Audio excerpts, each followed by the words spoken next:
discretion is advised as we cover many an insane movie and numerous cult TV phenomenons. Now, are you ready to get jacked up? Are you with us? Then listen on.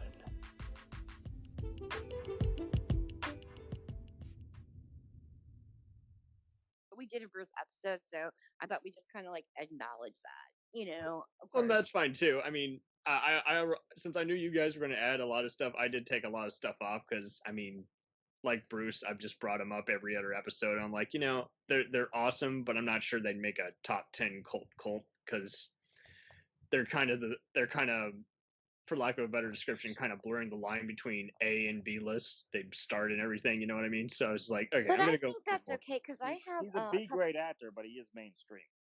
Yeah. Well, no. Bruce I is have fine. like an A-grade actor who's also done B films.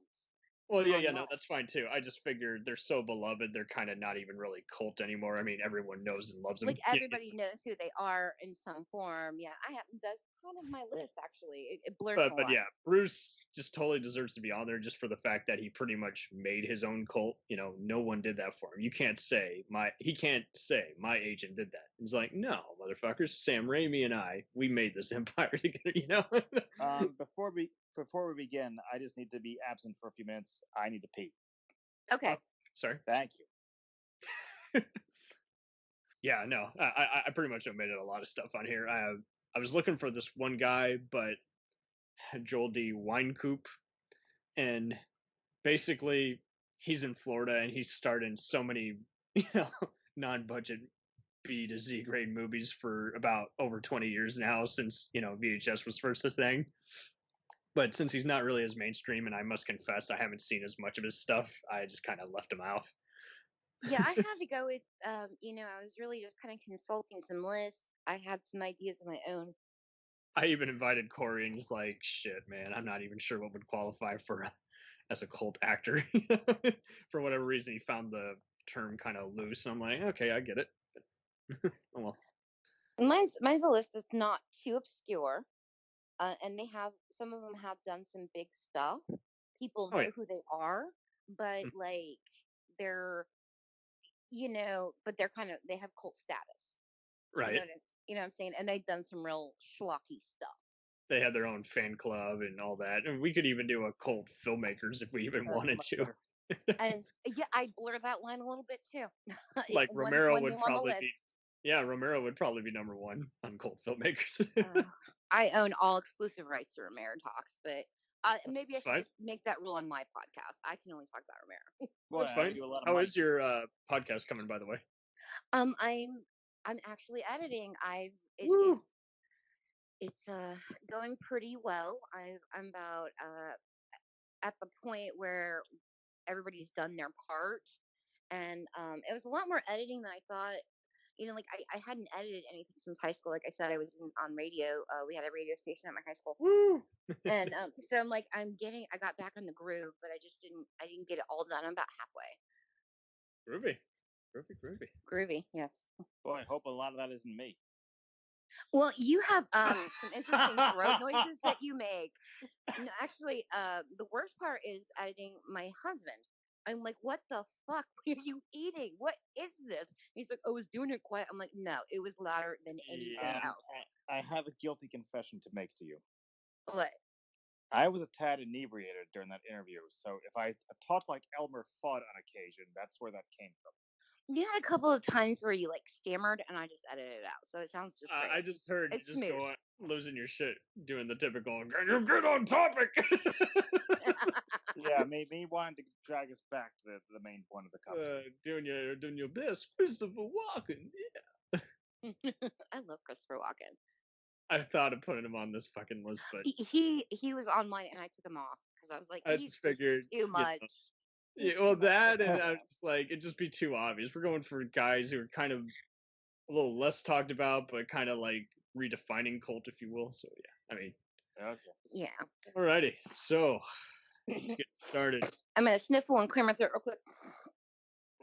Get this allergy stuff out of there, so I don't sound so fucking nasally. I'm kind of nasally anyway. Oh yeah. Oh. Okay. All right. right, so I got about 5. I guess Daniel, you got about 2, and Candy, you got 5. I've got 6. Oh shit. Yeah, I mean, didn't think I would use them all, so I just wanted to have like backups. One of them is Bruce Campbell, so he doesn't count. So 5. Okay, yeah. I mean, we can even have honorable mentions. We can do that at the very end. Yeah, that works. So I'm gonna start us off here with a lesser talked about gal. She is a cool person on Twitter and various conventions, and very intelligent actress and B movie regular. Even done some occasional mainstream TV appearances. Her name is the one, the only Debbie Rokon.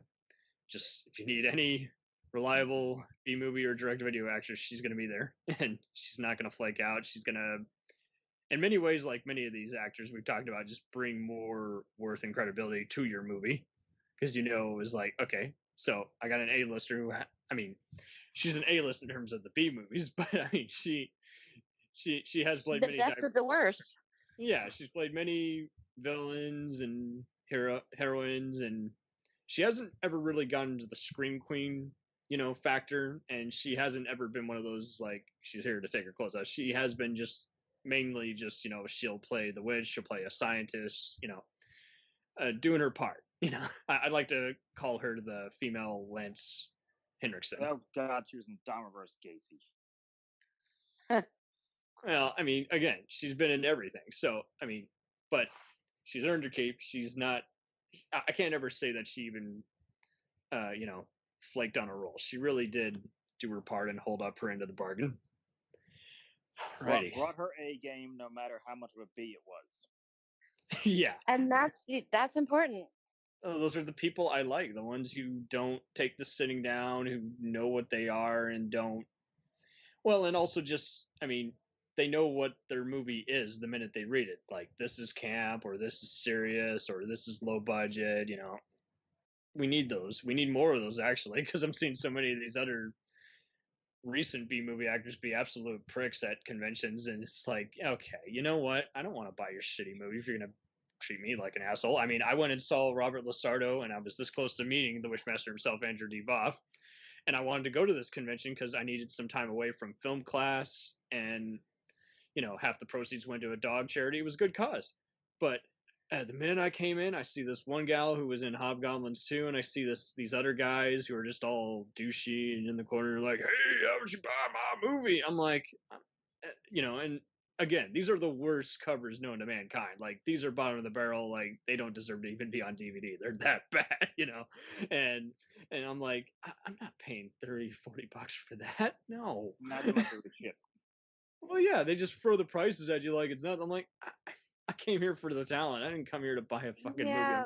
When I go to Horror Hound, which is my favorite convention, it's always in September, like around my birthday. I wish it was here. Me too. I know it's in the Midwest quite a bit, and I'm so glad it comes here. But there's just you go there and it's like, and I could easily drop $1,000, but I can't necessarily always drop $1,000, so I got to pick and choose. Like, okay, how much do I want this person's autograph? Yeah. Who do I want a picture with? Is this something you're gonna frame? Yeah, is this something that's gonna go up in my living room? Which I have tons of pictures of me with, Robert Englund and Bruce Campbell and Tony Todd and all these autographs and whatever. But like, they were not cheap. They were not cheap. No, hell no. But they were nice guys, nice people. But the people who are assholes, absolutely. I'm like, you're not getting a dime. Absolutely. Like, there's those guys. This one guy who's like a former stuntman. You probably heard of him. Basically, he's starred in all these 2 out of 10 star movies that are basically they're action vigilante or Western homages. And basically, he's in these movies because he looks and sounds almost exactly like Charlie Bronson. And I saw him at a convention, and I'm like, he's cool and all, being all laid back, but there's no way you're gonna watch these movies. Just paying for them, you will feel ripped off. So it's just one of those, like, obviously I'm not gonna speak my mind, but and obviously he might have some talent in there. He's just waiting to utilize it. But the minute I start seeing him be an absolute asshole in an interview, and it's clearly not sarcastic, then all bets are off. I'm like, you know what? You deserve your current star meter, which is the piss. Mm-hmm. So that's where it is too. It's like, again, like Candy's saying, you want to go to someone who has a good reputation, and at the same time, they take it with a grain of salt. It's like, okay, I didn't hit Or it out. even a dicey reputation. I did, bite the bullet with Tom Savini. And I was intimidated because of all the bad stories that I heard. But my husband and I just idolize him. We just think he's fantastic. And I was very intimidated the first time, but after that, I'm just like, oh, cool, it's Tom Savini, and it's like, hey, yeah, I will spend my money there because he's earned it, and Oh, he there you was go. great. He was That, nice that's to a good me. point So too. So, some celebs have earned it. It's like, okay, they're having a cranky day, and people are and being Tom Savini's Yeah. kind of a gruff guy. well, and He I'm does have sure his if bad days. well, that's just it too. And if I mean, don't get me wrong, there are some that have it coming. Like we've talked about Bruce on how some people would ask him stupid questions, and he's like, okay, I'm going to respond to that with an even stupider answer because seriously, what the fuck are you asking me? And And he's probably heard it all. he has heard it all. And I mean, there's other times where you do take it with a grain of salt because sometimes it's very clear that whoever's been booked and whatever outrageous price they're going for, either they got greedy or their agent got greedy or someone didn't figure out how to format this whole thing where to situate everyone and put up their um din of operations. It's just very dumb how it gets going. Like Lacey Lou told me how she was trying to go see John Cusack and paid an outrageous like $70 and already had to wait in line for about an hour. For him, oh, Yeah, good no. I'm a I cannot fan, but stand at his this face. oh really? Okay, well, long story short, I wouldn't even pay that much for him, and I'm a fan. So I was like, yeah, okay, that's just not that's not well run.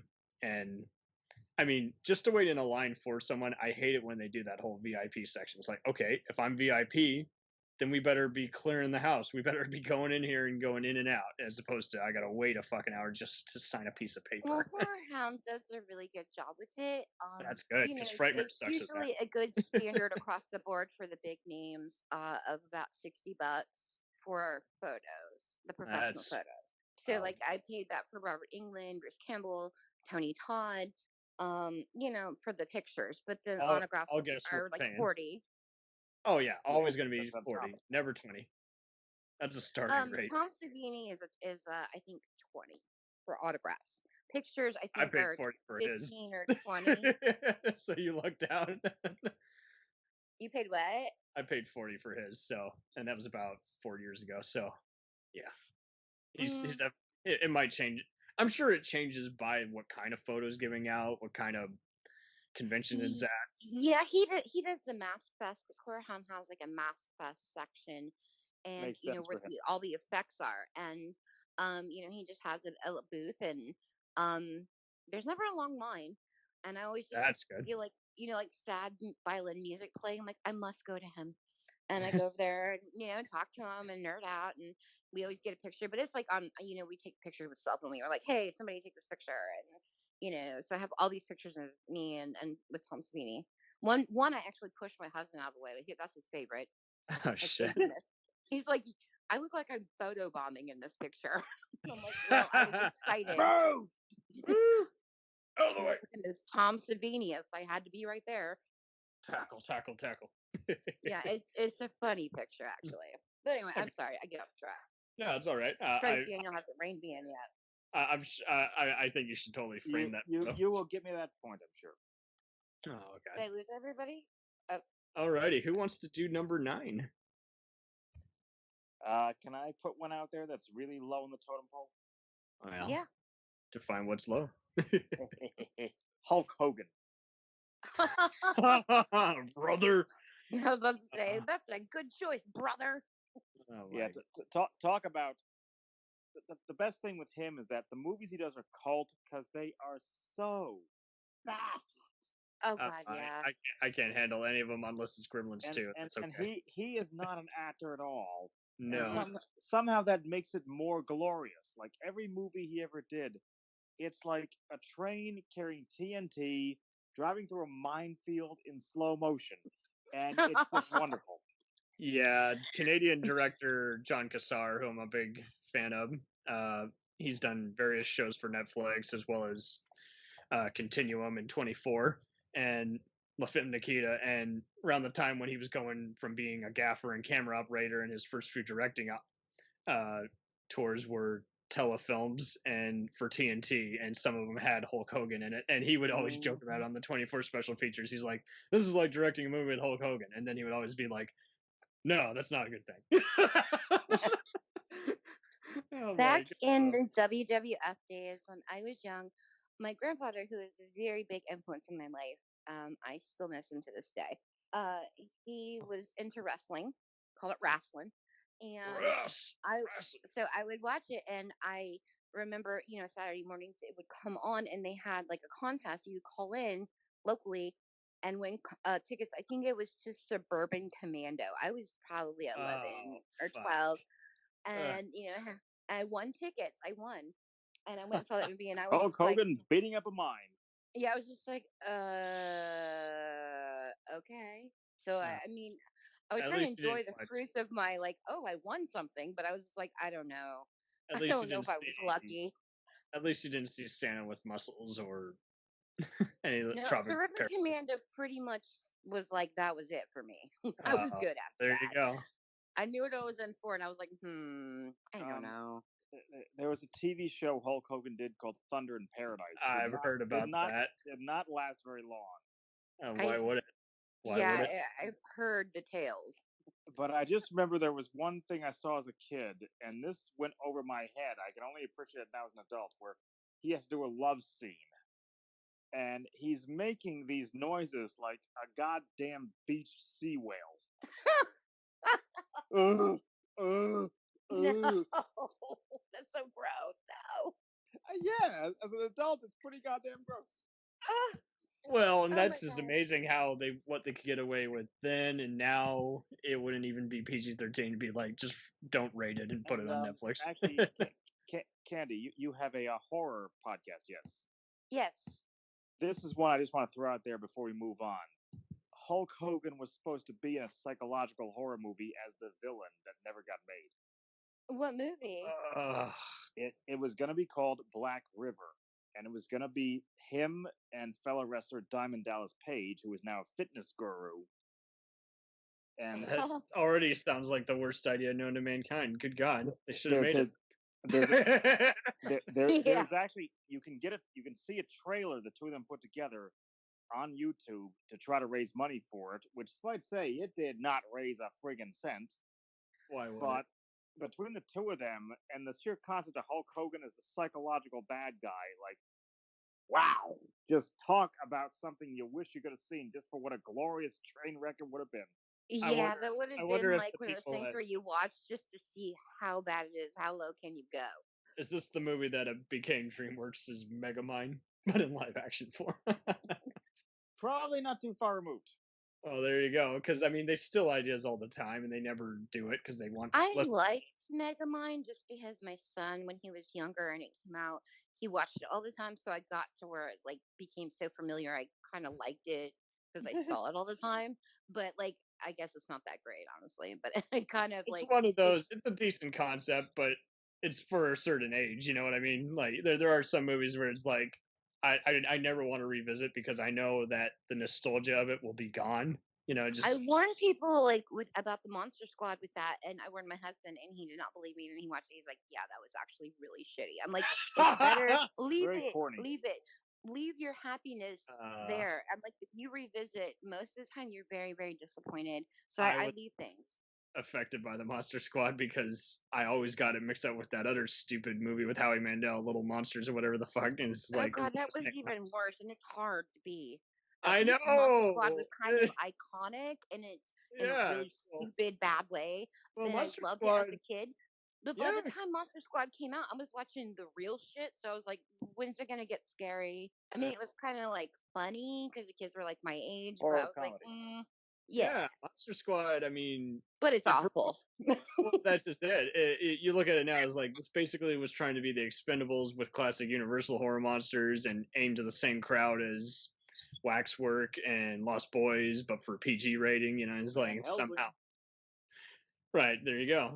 And somehow, I mean, I like how it gave Shane Black a start, but at the same time, I mean, Shane Black's already hit and miss. So it is one of those where it's like, okay, like you say, memories are best left. Yeah, there's things that you have to just have the wisdom to go, maybe that's better if I leave it. Like, let's Mhm. leave it in the past because my husband's obsessed with Deadly Friend, and I'm like, honey, you do not remember how fucking bad that was. And he's like, no, it was great. Remember when she throws the basketball and that chick's head, explodes? I'm like, that's the only good part. Leave it. He's like, no, I want to rewatch it. I'm like, you're gonna ruin this for everyone. Oh shit! And if you only remember a movie for one key moment, that already is just means you're gonna A be sign. disappointed. A sign. Show me a sign. Closing us out here with Hulk Hogan, I'm just going to say this. The last I've seen of him, he appeared briefly in the HBO Andre the Giant documentary, which was really good. Oh, made me cry. It was so good. It was very lovely, and it just showed how, again, some of these guys get judged and all Yeah, that. you see this big Hulk Hogan, Hulk Hogan who was so big in the 80s and even into the 90s, like as this wrestling star that I grew up watching and seeing him break down and cry about this. I'm like crying. I can't stand to watch men cry They're your friends. because I cry. I'm like, if you're crying, I gotta cry. I can't I do it. totally forgot that he cried, but I do remember at the very end he's getting very emotional. But before that, he's just making a lot of dick jokes and locker room talk, and I'm like, come on, speed it up. let's get to the good stuff about what we really remember about, Andre. But no, that's true. He does close it out and actually be a man about it. Show his soft side. He's like, okay, cool. Very cool. We'll return after these messages. Hey, feeling down? Feeling low? Not enough podcasts about movies in your life? Why not try They must be destroyed on sight.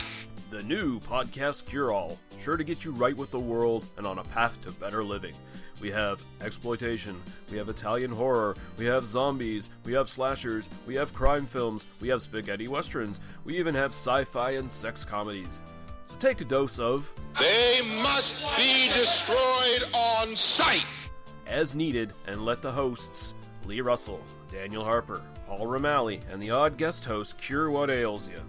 Warning, may cause atrophy, African consumption, black fever, bone shave, chin cough, colic, cramp colic, dropsy of the brain, elephantitis, grocer's itch, jaundice, mania, miasma, mortification, palsy, Pott's disease, rheumatism, scurvy, St. Anthony's fire, summer complaint, and worm fit in some people. Consult a physician before listening.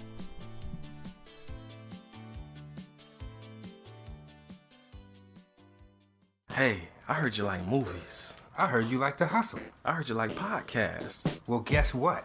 There's a podcast for you out there called The Home Video Hustle. Damn right. Every Friday, we talk about whatever movie PJ picks out the bag. What does that mean?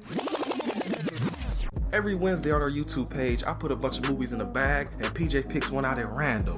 And then we just watch it. We talk about it for maybe like an hour, hour and a half, 2 hours, whatever we feel like doing, wherever the conversation leads us. But do we actually talk about the movie? Most of the time. Tangents galore. Yes. So believe me, we may be a movie podcast, but it's not always about movies. We may talk about video games, Music. Yeah, that's the big one, music. Sometimes we might get a little bit of politicalness in there. Yes. Sometimes we may just, we know what we like to do. We like to tell stories, PJ. Yes. I am the master storyteller Yes. of the podcast realm. Undefeated. So if you like to hear about movies, video games, whatever foolishness comes to our mind, the most random stuff you could think of, check out the Home Video Hustle. You can find us on the Stitchers, Yes. the Google Play, Yes. Apple Podcasts, What else? Podbean, What else? Podcast Addict, Goddamn. all that. Ain't no reason you can't get your hustle on. We everywhere, worldwide, baby. Hustle, motherfucking hustle. Hey, we can't cuss in the promo, PJ. We Ah. gotta be family friendly. There may be podcasts out there that don't want his hair to say Ah. all that good fun stuff. Well, you. Yeah. don't run the listeners away, PJ. I'm sorry. But this is going kind of long. Yes. So we'll end this and say, hey, check out the Home Video Hustle every Friday on all the various podcast outlets. Peace. Peace.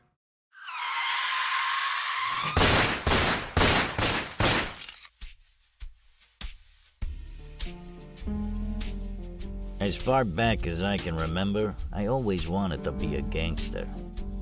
And while Witch didn't make it to the top of the world, he did make the Gangs of Hollywood podcast. So join the gang and enjoy a movie review podcast about movie gangs, gangsters, mobsters, and the mayhem they cause. You can find GOH Podcast on Facebook, Twitter, and Instagram at GOH Pod at www.gohpod.com as well as your favorite podcast listening app. And remember, say hello to your little friend for me.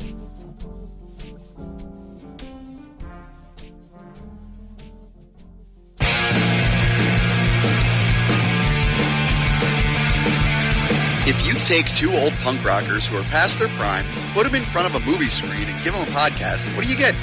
Cinema Punks. Cinepunks. It's the mixtape of movies.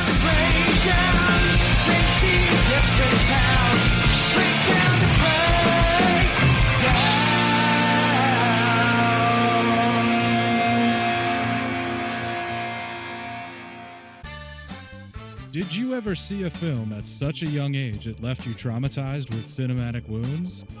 Necrophilia. It's a dead issue, man. Don't push it. Cinema Psyops is a weekly podcast documenting an ongoing experiment on the mind of an unwilling test subject. No one should have to watch this movie. Oh, no one should have to watch this? No one should have to watch this movie. Surprisingly, it's not a topic that a lot of people really want to tackle. I'm shocked, prudes. I know, really. Right? It's the next sexual frontier that no one wants to explore. I am, in the most sincerest of senses, disappointed in you. It takes a powerful goddess like Connie, jam her arm down the monster's throat and kill it. Oh, I'm still tripping out over that. Even as a kid, I was like, I gotta find a girl like that. Every week, I get a new look of disappointment that I never thought I could get out of her. Unimaginable. At 12 years old, you should not be watching this movie. Obviously. At 13, you should not be. 14, you shouldn't be. I'm not entirely sure even 17-year-olds should be watching this. Just because you're offended by something doesn't mean that you have the right to demand that it doesn't exist. Watching this film again, I had all of this like little nerd glee with everything that kept little popping history up. doll popping up at you. So I totally loved this film. Hey, I know why you couldn't see that. It's because your brain's warped from watching this shit at 12 years old. Yeah, this is a rough movie. I told you ahead of time when we were getting ready to do it that it was going to be a rough How did you watch one. this shit at 12? Because physical wounds heal, cinematic ones don't. Listen to Cinema Psyops. It's time, let's check our queue, baby. Pair it with a couple brews, baby. We love good movies. We love the bad ones too. So we watch them all and pass their lessons on to you. Oh yeah.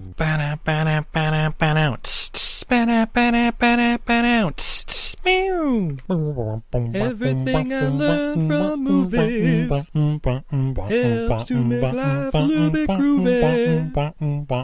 With a one-last plot holes and gratuitous movies. It's time to get busy with your friend Steve and Izzy at eilfm.podbean.com. We now continue with our program. I'm gonna hand it to Candy. Okay, I'm picking a pretty obvious choice if you ever look at my Facebook handle. It's Candy Legosi. So I'm gonna go with Bela Legosi. Nice. I think, there's so much history to Legosi. I've read just about every book there is out there, and I've seen everything he's been in, unfortunately. They actually had a short series that he did, The Phantom Creeps, on Mystery Science Theater. They broke up into parts. Yeah. They did The Corpse Vanishes on season 1, I believe. Awful movie. But see, he got very typecast. He was so amazing in Dracula. Dracula really kicked off the Universal monsters, and he was so wonderful. And everybody was just absolutely, and him being also from Hungary, so we've got the, where Transylvania, whatever the area is, he was from, so he had the accent. But the problem with that accent is that he could not speak very much English, so he learned everything phonetically. So he didn't always understand what he was saying, and the whole, Bela Boris thing, him and Boris Karloff. Boris, really always felt sorry for him because Bela Lugosi's life just spiraled out of control. And Boris is like, it's really sad about Bela because he never learned the language. And that gave him a lot of problems. So he got typecast into, he made an appearance in another Universal horror film, The Wolfman. He was actually Bela, the, what was this, a psychic. Gypsy. The gypsy. Okay, sorry. The word was just coming. I wasn't there. But And then he went on, and Ed Wood befriended him, and Bela was Mhm. really down as like he was addicted to morphine, Demerol. He was literally drinking formaldehyde because he couldn't get drunk off alcohol. That much is very true, and it was just a really sad way to end up, in his life. But Ed Wood was his friend. But Ed Wood movies, like if you watch Glenn or Glenda, like it's almost unwatchable, and that's hard to say for me. Have Because you it's seen? just so fucking bad. Have you It's seen? so What's it? awful. Have you seen? What's their name? The Mads. Frank and Trace. Riffit Live. No, they never come here. Oh, damn. Indianapolis, even though it's a big city, it's like not a whole lot comes here for some reason. I don't know why. We're a big city, but we don't feel like a big city. I don't know. Jeez. So we don't always. Well, I was happy when Mystery Science Theater finally decided to put us on the map last year for the live tour. But anyway, but yeah, the close line with Bela, I just, he's got this huge cult following, and Ed Wood kind of played a role in that because Ed Wood Really did. is such a cult figure himself, and he kind of gave him a little bit of a revival at the end of his life. And because Bela had fallen into like obscurity really, and I like when in Tim Burton's Ed Wood, which is one of my absolute favorite No one movies gives ever. a two F's for Bela. Yeah, no one gives two fucks for Bela. Yeah, but Yeah, no, that's and good. what's great is I was so happy when Martin Landau won the Academy Award for that, because how he learned to do Bela's accent, because Bela didn't speak very much English, is he learned Hungarian just so he could have the accent. And that movie is well done.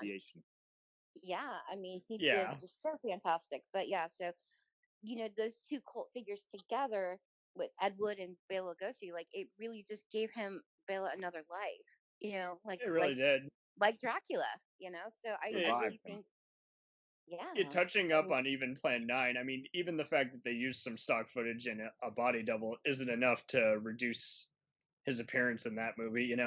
He is that special kind of talent, and much like how Paul Nashi and Lou Chaney were always the go-to for playing werewolves in various international productions, he was kind of the go-to for just being any Transylvania or vampire guy at that time. And or mad scientist later in his career. Just from another country, he was Hungarian. Harmless as a kitchen. Never up to any good. But I'm so like obsessed with Bela Lugosi. Like I said on Facebook, if you look at my name up there, it says Candy Lugosi. That's my Twitter handle as well.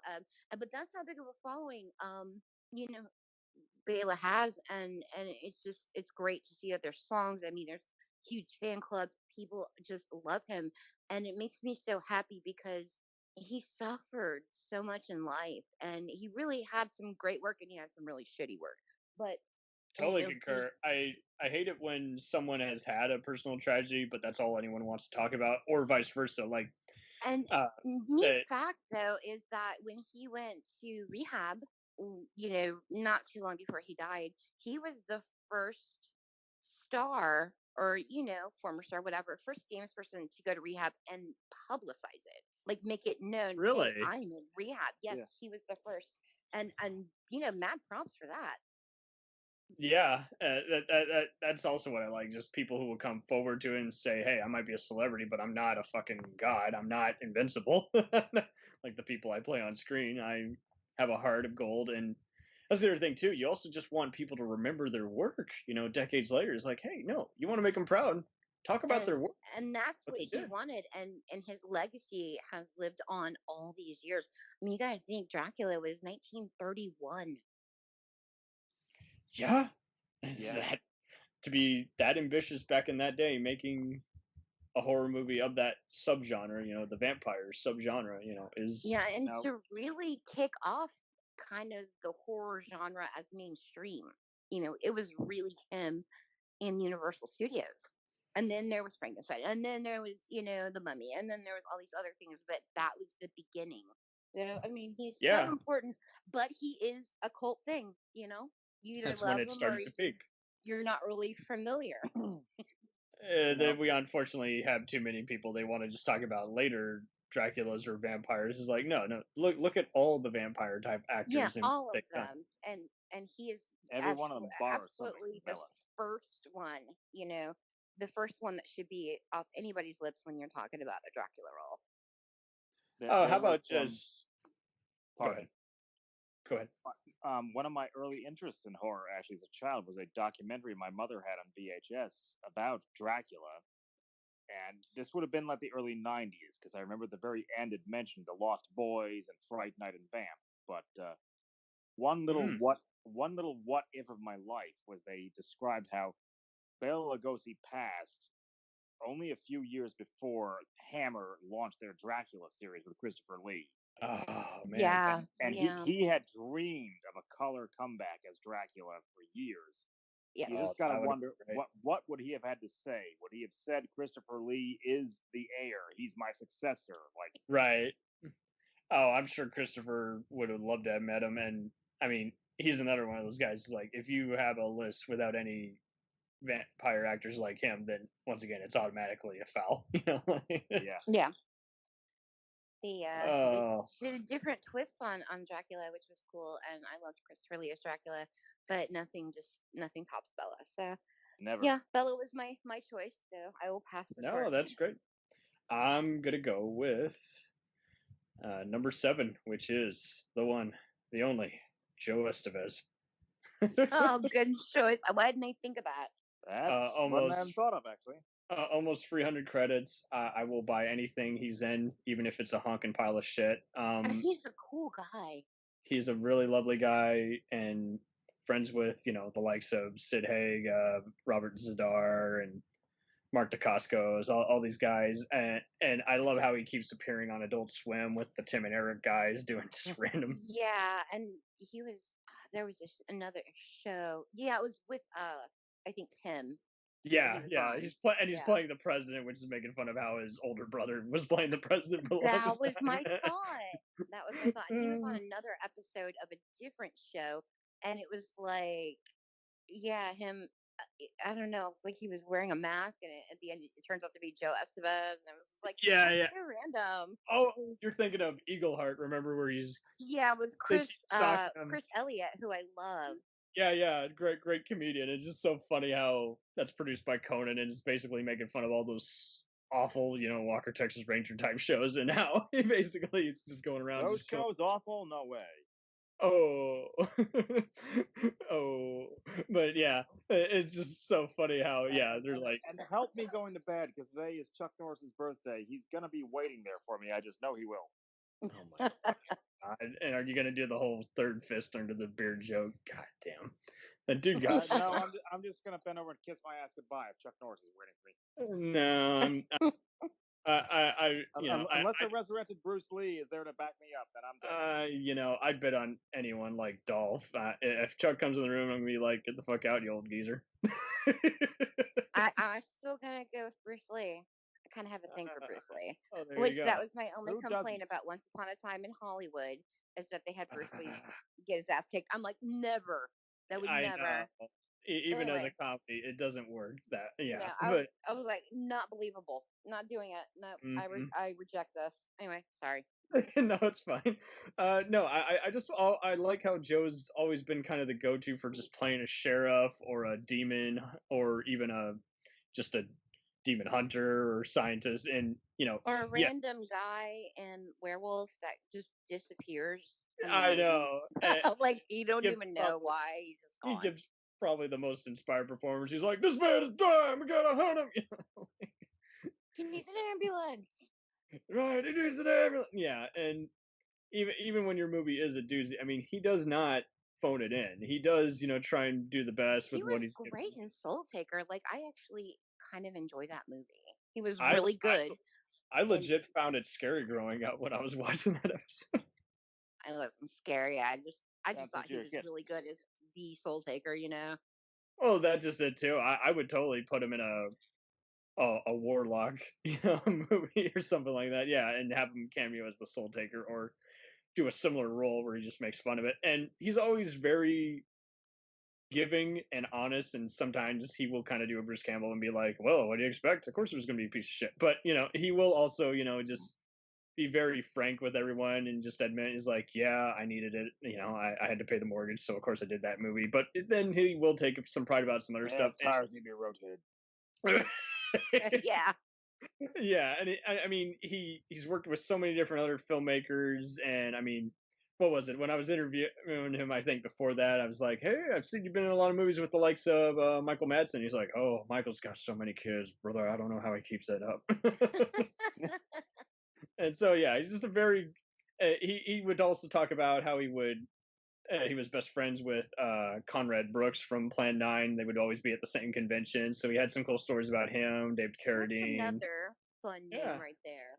Oh, absolutely. And it's interesting how his name meant something internationally. People would legit, when he was working for AIP, which produced a lot of action horror movies where he played the Soul Taker or various sheriff or crooked FBI guy who takes over a town roles. He was almost always going and that was back when you would promote VHS or DVD movies at conventions as they were coming out or have private screenings. And yeah, he would almost always just be there talking shit about those movies, and eventually they killed his contract because they're like, oh, he's talking shit about our movies that we have been. But it's like, you can't blame him. Some of them really were duds. I like how he stars in all these other outrageous movies, sometimes even where he was even in with his brother or nephews. And it's always funny how people think, oh yeah, Estevez, so he's Emilio's father. I'm like, no, Emilio's his nephew. It's just Marty is a Catholic, became admired with the priest Joseph Sheen, and so changed his surname to Sheen, and so did Charlie. So that's the confusion. But they're all actually like Sheen Estevez or whatever. Yeah, Joe was going to do a reality show, but the rest of the family blocked him out of doing it somehow. Yeah, they some legal issues with it. They go back. They've had a rough history together. They don't necessarily hate each other, but they did. Martin did appear on a episode of All Things Catholic with him, which was interesting. You can watch it on YouTube. It's actually pretty interesting. But yeah, it seems like a lot of them don't get along. I would talk to Joe's daughter, Angela, and she is like total like hate monger when it comes to just certain stuff, always posting political nonsense. But she was just like, yeah, fuck Martin, fuck Charlie. So yeah, she clearly doesn't like that half of the family. And Joe did mention how when they were shooting this one movie called No Code of Conduct with Charlie and Marty, they didn't really engage with them. So I don't know. I really don't know. I think it's just whatever is going on. I mean, it became pretty apparent that Martin got into acting naturally and Joe was kind of riding his tail. And at the same time, I don't know what else is going on. And families are families. That's where I just say, okay, I can like them all. It's okay. I'm sorry they're not getting along, but they're not dysfunctional. And some people just don't want to be at the next family gathering. You know what I mean? And some of them don't. Randomly thought of an Estevez to throw out there for a second, just on this subject. Sleepaway Camp 2, Renee Estevez. She's a lovely actress. The main character. Yeah. Yeah, she was the final girl. Yeah, and she was in that and Heathers. So it was kind of cool how she was always starring in a lot of made-for-TV and drive-in thrillers and horror movies. And yeah, she never really became like much of anything else. Like well, you kind of really have to know your stuff to like, oh yeah, Renee Estevez. Oh, Sleepaway Camp. Oh, this that. Or yeah, because her final roles, like she's credited for multiple episodes as like one of the president's secretaries on The West Wing, but having gone through the series not that long ago, she only like talks in like 3 episodes and is credited for like a bunch of other episodes which you can't even see her in. So I don't think she took it as serious, or she just grew out of it, or she just wasn't getting that well represented even with the nepotism. Or maybe that's just it. Is like the nepotism was killing her part of the career. It's kind of like with Scott Eastwood. He's a really good actor, but when he started out, he wasn't getting any roles until he changed his surname, ironically, to what it was, which is, hey, I'm the son of Clint, hire me. So it is a very tricky business, and I just have to just take it all with a grain of salt. And you were joking about the Hemsworths. That's exactly what I have to do. I have to just kind of judge them all on their own characteristics. It's got to be hard out there, especially in today's world. Even you're instantly I think a lot of this generation has it even harder now because you start out and your movie might not be so hot, and so now you got even more that you have to prove. Is like, okay, I'm related by blood, and I'm still waiting on a good movie to showcase my talent. Yeah, and they can go, good or bad with the name thing. Yeah, but Joe is just such a darling and, for lack of a better, sweethearted man, and even without just knowing him, I mean, I gave my condolences to him when I found out Bobby Zadar had passed, and he's like, "Oh, I appreciate it, brother. We're all thinking about him." But he's filmed, in so many different countries, and really does take acting to heart. He's best friends with Ed Asner and been in a few plays with him, and he does not deserve to be in other, infamous, related by blood actors or actresses, in my opinion, because again, he's earned it. Hasn't catched on as much. Well, that's just it. He's been in enough to where people have known him, especially because he was in just so many other just independent movies.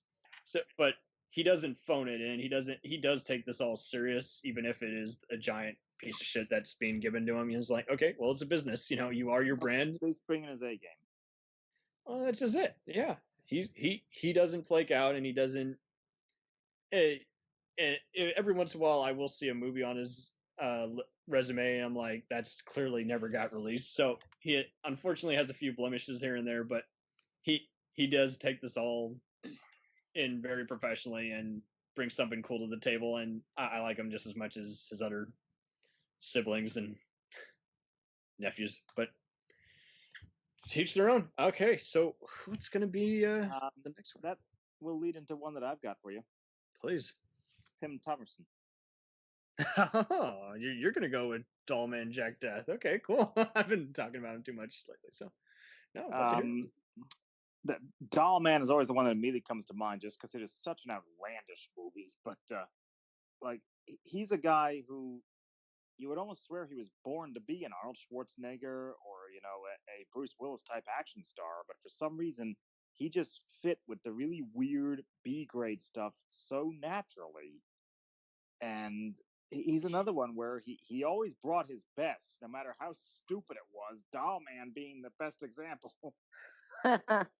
That is a very good example, and even though he's in some Albert Pion and Charles Band stuff, he has had some interesting mainstream appearances. He's done some rap TV guest appearances back in the 90s, and everyone forgets that he started out doing stand-up comedy, and you can see a lot of it on YouTube back during, when HBO was a thing in, late 70s, early 80s. Timing, you can see it.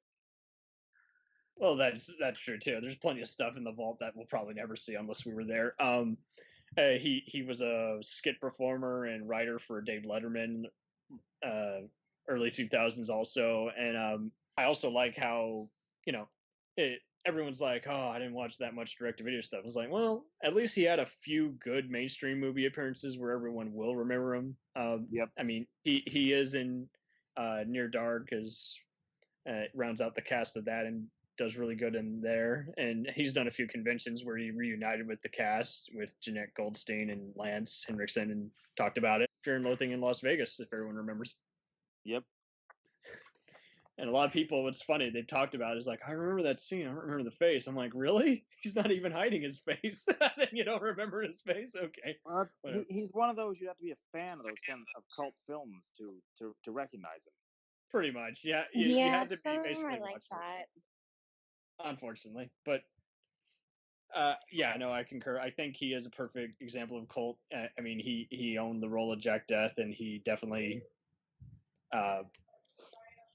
he's another one. It's kind of a shame. You see some of his latest stuff, and it's either a throwback to those kinds of movies that he was in, or it's just trying too hard, and you just know instantly this is going to be a waste of even. This is not going to even be worth its weight in even rental dollars, just because it's just so low budget. Which is a shame. Where he's at now. Unfortunately, but hey, cool guy, and again, good sense of humor. I mean, you see him talking with Charles Band in some of those conventions, and the minute Charles unravels an outrageous name of his next thing, Tim just loses it every fucking time. He's just like, oh God, what next? What next? You gotta call it that. You gotta have pretty women. You gotta have some badass. You gotta have this. You gotta call it this. But yeah, no, he does a lot of those kind of jokes. God, I am gonna surprise you here. Next, I have at number 5 Fred Williamson. Oh, that's a good one. Oh, I good. love Well, him. please, chat away on this very beloved blaxploitation star. I don't know. He was definitely a big face for the blaxploitation era, and it Yeah. seemed after that, he was kind of in some really shitty things. Um, Now I may be wrong on this. I don't have my info pulled up, but he was in Warrior of the Lost World, correct? That was him.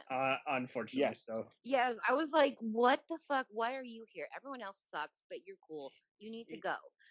He said in an interview, apparently for 1990, The Bronx Warriors, yes, before we got the sequel, You Must Leave the Bronx on MST.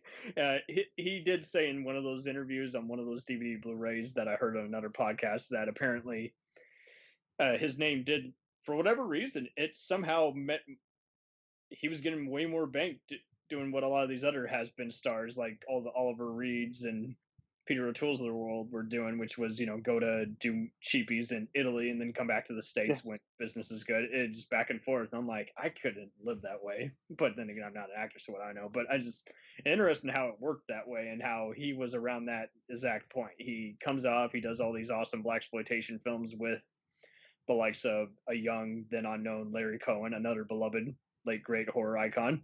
And he does all these other awesome movies with the likes of Jim Brown. Then again, he has those shitty, boxing movies and apocalyptic films. But then he fortunately comes back, and he just is always just the go-to.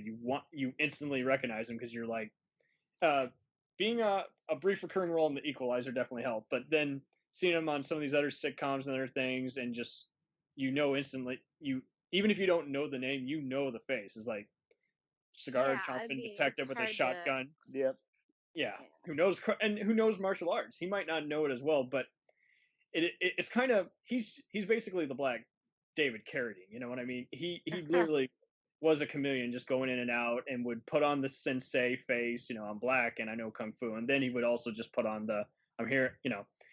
And he talks in another bunch of cool interviews about how he's like, no, I'm not gonna be the black dude who gets whipped and beat and or even just plays a slave in a historical movie. I am the guy who fights back every time, anywhere, and this is like that's very inspirational. And I get even more pissed off when I have black friends who don't know who he is. I'm like, you're fucking kidding me. You know who Ernie Hudson, Sam Jackson are, or even some of these other blaxploitation stars like Pam Grier, and you don't know him? Oh, what's he been in? Well, fuck. If you haven't seen any movies the last, well, that's just it. If you haven't seen everything, but you've only seen movies from the last 30 years, you probably know him from Dusk Till Dawn. Oh yeah, now I know. I'm like, but that's not even his best role. I'm gonna be. That's what people know Tom Savini from Dusk Till Dawn. That's And what he pisses did me play off a really too, cool yeah. character in that. Yeah, but, Sex Machine.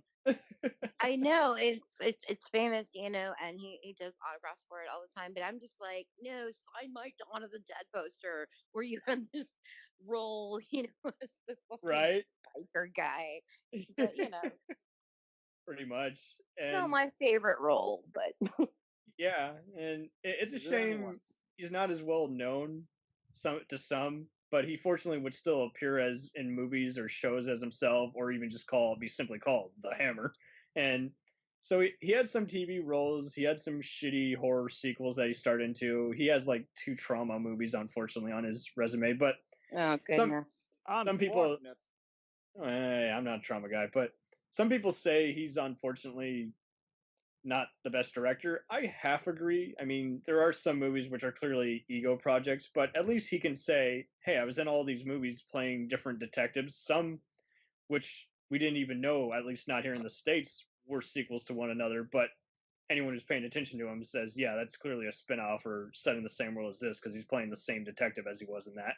So I would say, and see, I think that's what defines like a cult, actor yeah, or director, is people who really have dug into these genres, these movies, and see these things, see these people pop up, and these recurring themes, or check out something that's a little bit different than what everybody's pushing at you.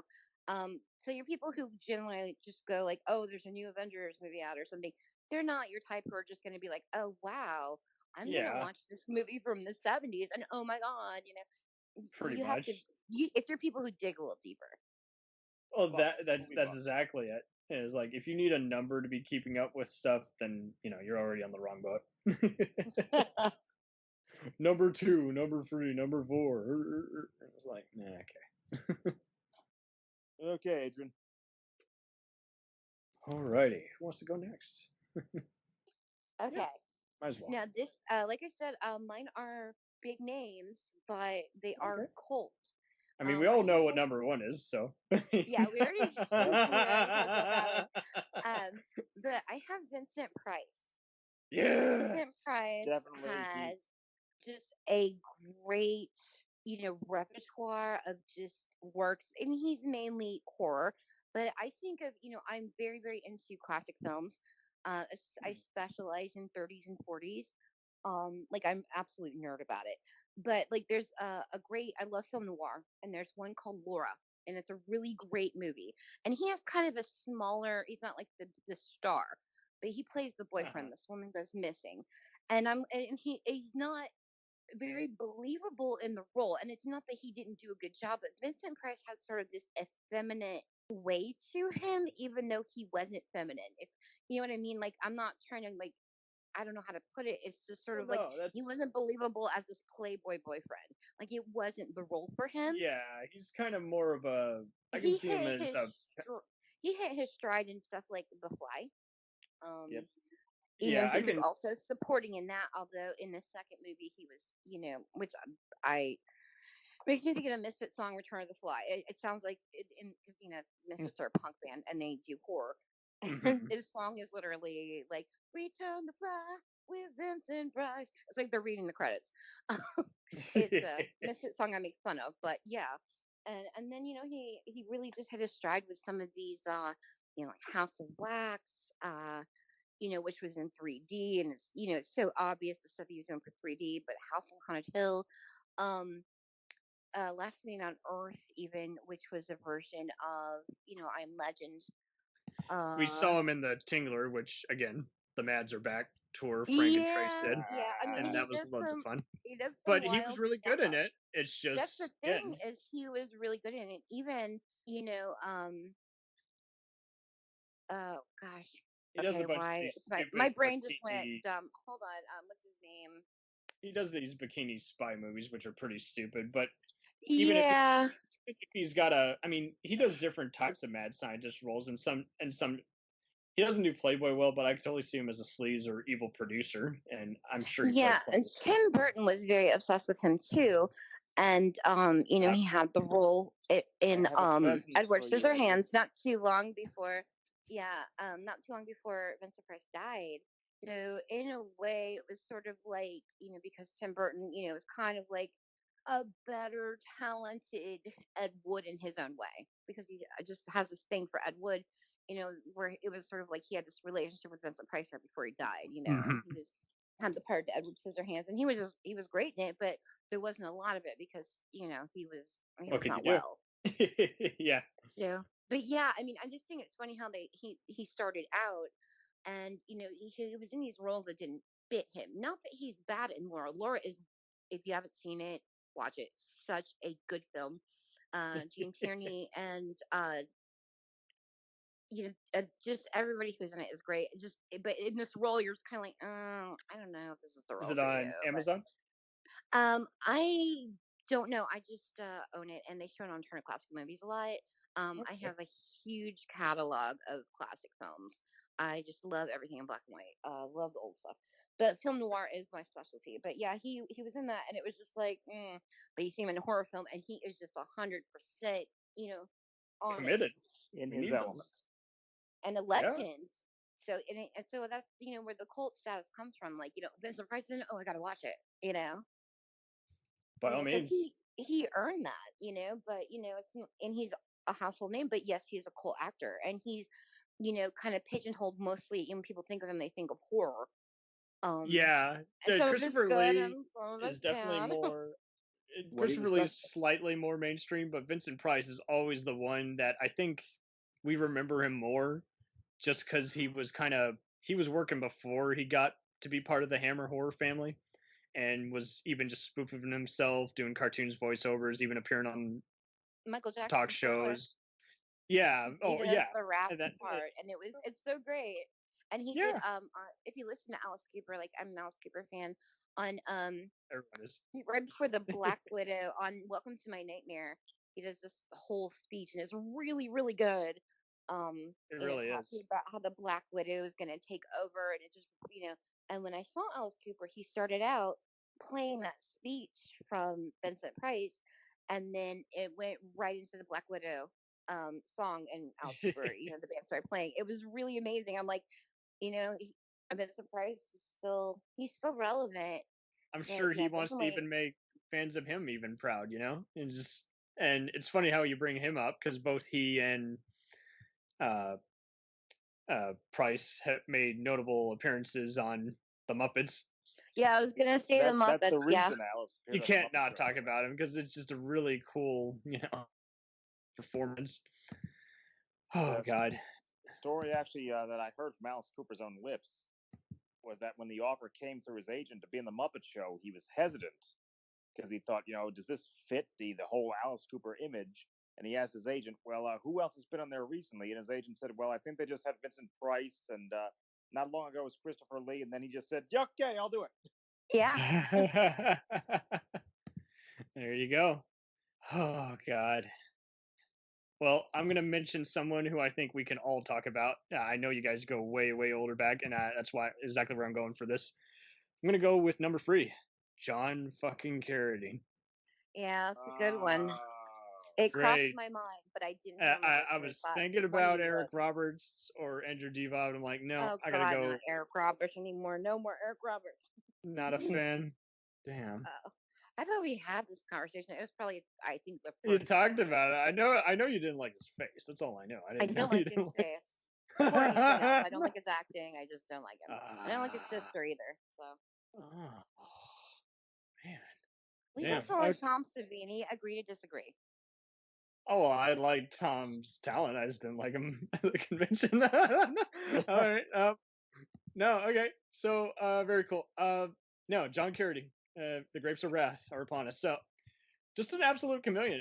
Just much like Price, part of and Chris Lee, part of the Hammer horror family. How can you not talk about these guys? Just real cool cats, and just I'll give you guys a bigger platform. Just I've been meaning to read his bio, but I already know a shit ton about him as it is, and what a tragedy, it's just because, I mean, it came to some good, but it's just so I mean, he was in so many things just because he was a drunk. He went for like a few multiple marriages, still very loyal to his family and kids. They love him to death, and it's kind of cool because he basically inspired their careers, you know what I mean? And yeah, like David Carradine and yeah, he's got endless nephews, nieces, sons, daughters, the unsung scion. Absolutely, but I got to talk with the hallmark of the family. He does easily rival at least David or Keith, and just because he really, even Ever's a really good actress, but he really does deserve to be, called, the bane of the whole family's existence, because he got them into show business. He showed up on time, did all these John Ford westerns, then did all these Hammer horror, then plenty of other movies and shows, which I literally had to rewatch. I'm like, that was him. He was that old guy. Correct me if I'm wrong, but wasn't he in The Unearthly on Mystery Science Theater? Yes. Yeah. He yeah, was I was like, that was him. That was him. Yeah. I thought so. He overacts it there, but it's not a bad performance. He's just. It's believable.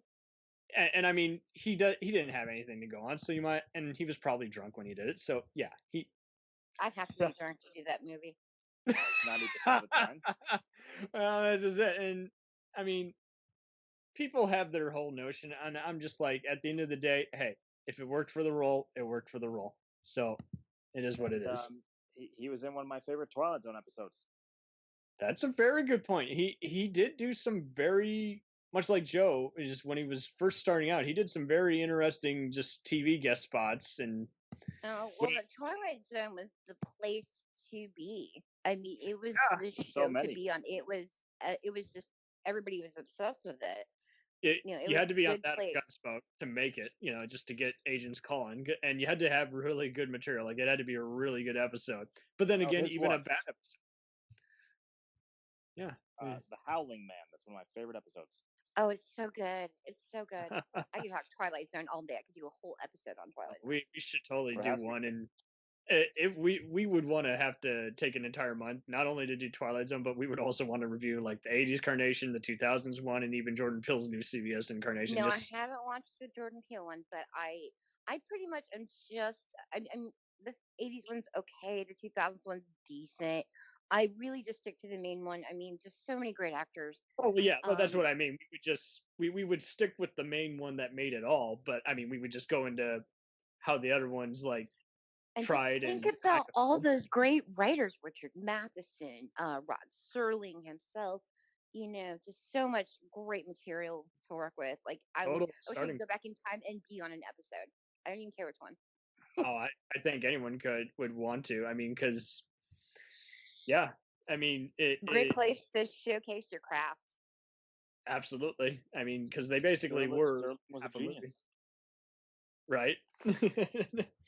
And I just have to say, I mean, John was just so fortunate at the right time and place to be on those kind of shows, and it's a shame he didn't really get to do as much comedy. But I mean, he's in one of my favorite Jimmy Stewart movies. It's like a Civil War set movie of Human Hearts, and I think in that one he plays Abraham Lincoln. But he really looks and sounds. I haven't seen. That's weird. Yeah, I've seen almost all of Jimmy's films, but some of them are just out of print. Like I thought I had, but I haven't seen that one. That's weird. I gotta put that down. Yeah, and I could do a whole fucking. We should do an episode about our classic, favorites. Which ones are. Well, Humphrey. I can't. Oh, we can talk. That'd be like a Game of Thrones situation. Understanding about how wonderful Humphrey Bogart is, because I am literally obsessed. You should see my living room. It's insane. I would love to see it. We should even do the 10 most underrated. You a dead snake. We should do a 10 underrated Bogart films. Oh God, yes. I would totally be game for that, and I guarantee you, into a warm bath. He's another one like that, and he's another one like John, he's done so much that there's just no telling. Like it to say it would be predictable as to what underrated movies we would pick is like, no, he doesn't have that small a resume. You do not know what we're gonna come up with. So, and especially me, who has seen absolutely everything. There you go. I totally. Hell, we could even do it on the horror episode because he's done some really good horror movies, or at least ones which he stole the show in. Oh. So yeah, okay, no, I'm sorry. no, it's fine. Yeah. So while Carradine doesn't have that kind of just as, it's interesting. He's not exactly. He is basically the definition of a B-lister, where he's like he has the all right looks. He has a good voice. He has good charisma and is a chameleon in every role. But based on kind of just being pigeonholed in mystery or playing presidents or mad scientists, he did pretty much. He didn't get what Bogart or even Katharine Hepburn. Yeah, he kind of got the Bela Legosi syndrome, but not as bad. Well, that's just he kind of was getting roles sometimes. That I remember, I don't think he shared the screen with Bela, but he definitely came this close to being only an Ed Wood kind of stuff. But fortunately, whatever was going on in his troublesome life, he's still, at least, no one ever said he's a shitty father. He's like, no, he's a good father. He's away working, making the money.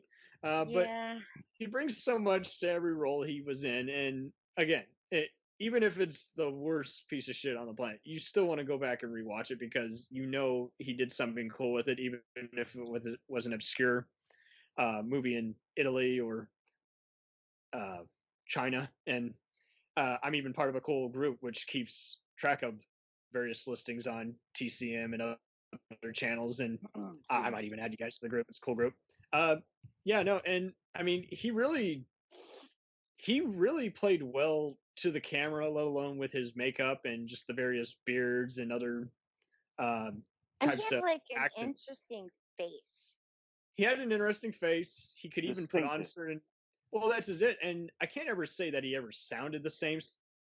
That might be why some people don't recognize him as well. Because I mean, he would put on, you know, a little Texas twang, you know, Southern accent. And then he put on the, what are you, how are you doing? You know, he'd put on the old geezer. Then he'd put on just the old, just kind of other I am a characteristics of serious other. mad scientist. Right.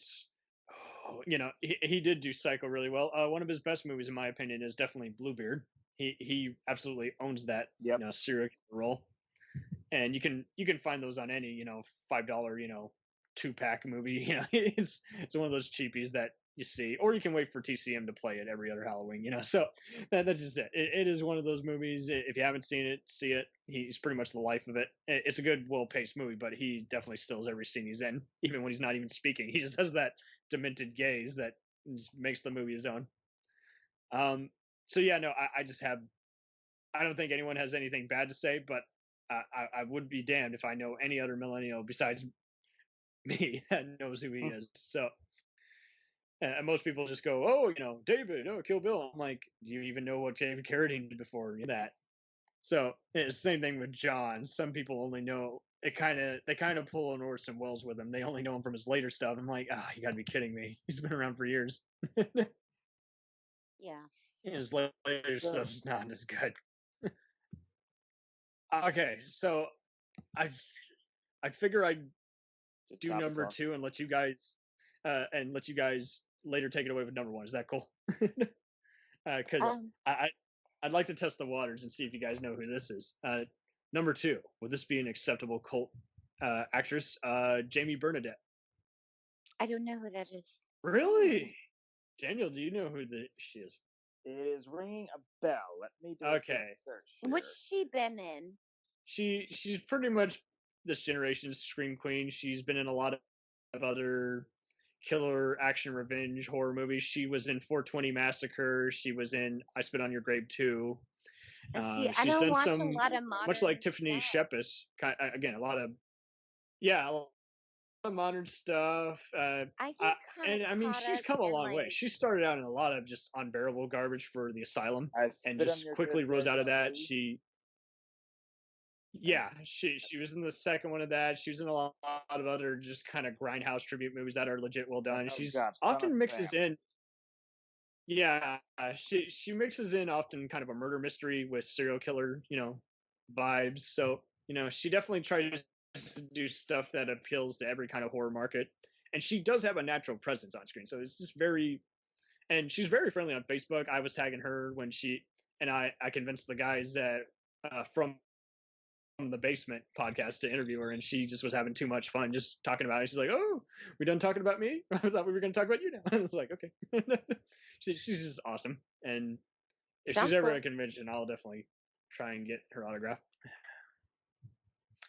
Yeah, no, I mean, she's done some other mainstream TV appearances, which is kind of cool. Her Twitter feed is often very humorous, so I like how she brings that same kind of, much like some of these other people who've done horror movies or sci-fi, like Patricia Tallman, just very, and Claudia Christian, just very humorous.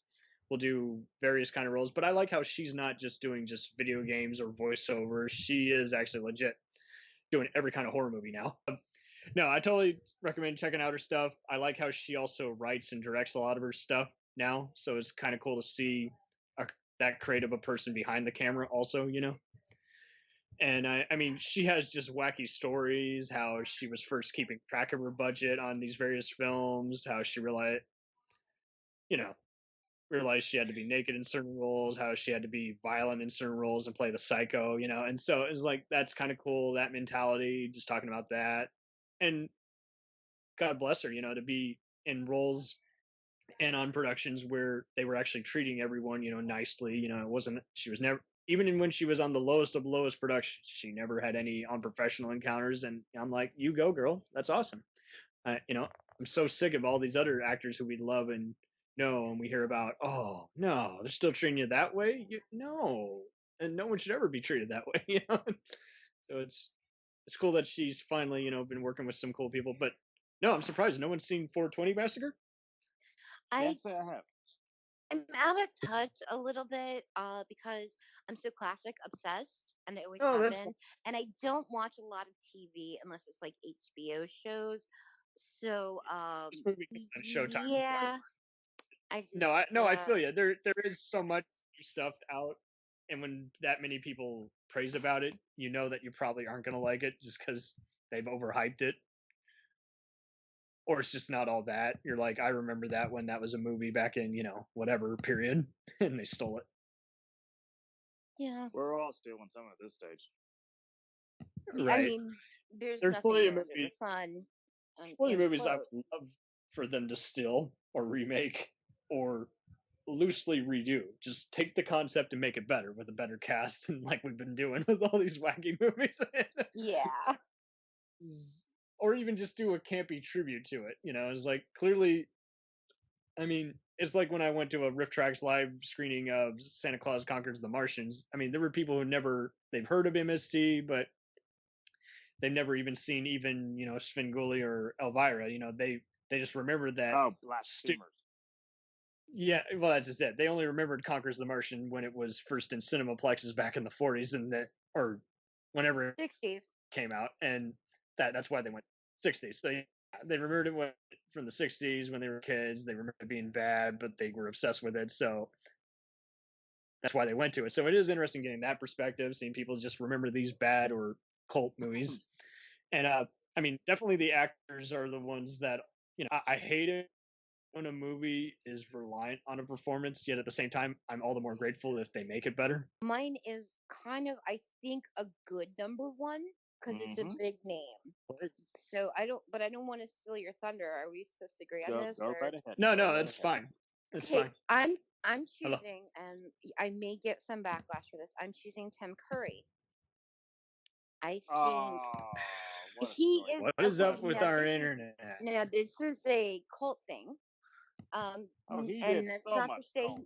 I know, but he's just so amazing. And if you think about like the cult films that really make cult films mainstream, you got to think of Rocky Horror Picture Show. That's a good example. So okay, so we're going with Tim Curry. Yeah. Yeah. So you got Rocky Horror Picture Show, which people hate watched, and then it just became a culture of its own. And Tim Curry is so amazing in it that it's he is that movie. He carries that movie. And I used to go every Saturday night. They stopped doing it, but it would be every Saturday night when I was a teenager, like 18, 19, in Speedway, which is where the racetrack is what Indianapolis is famous for. But pretty much in 500. But yeah, so we go there and we would do it every Saturday night. And I always wanted to do Frankenfurter, but I'm such a Janet. And damn it. So, but I can do like Sweet Transvestite, move for move, lip sync it. I just got it down. But it became just the midnight movie cult phenomena. Like it was huge, and it still is. It's still relevant today. People still are obsessed with just that role. But even if we deviate from that role, there's a movie, and it's actually become very cult in the LGBTQ plus, community. Thank you. My words are not good tonight. It's become huge there. Is Clue. Clue is. I loved it. I That's remember his favorite. When it came out, I would rent it over and over and over again. And my brothers and I would just watch it. Especially one of my brothers are twins, but one of my brothers, and we still quote it. Like sometimes I do like I think it's Madeline Kahn doing the flames on the side of my face, breathing. It was just everyone was great in it, but Tim Curry just made that movie amazing, and it's a cult thing because it was a complete flop as a movie, and now it's got a second life in that community. And it's funny that community kind of adopted it, like they adopted the Golden Girls and stuff like that. So it's a cult thing there. And then we've got, like, when I was a kid, early Tom Cruise. I'm not a huge Tom Cruise fan, but you think of the movie Legend. The only good thing about Legend is Tim Curry's performance. Right. And see, that's the thing. And the TV movie of it, because people, I mean, I still think I love Bill Skarsgård. He did a great job as Pennywise. But when you think back to when they did it as a TV series, miniseries, and it was really toned down because this was early 90s. I remember watching it being disappointed because I was Say like, the dude, least. the book was so great. And what is this shit? That had two, it has one of my honorable mentions in it as well. But Tim Curry was Pennywise. And people remember about it when they think about the TV movie, all they can think about is Tim Curry. And that's what it is about Tim Curry. Whatever he's in, all you can think about is him. And he just Yeah.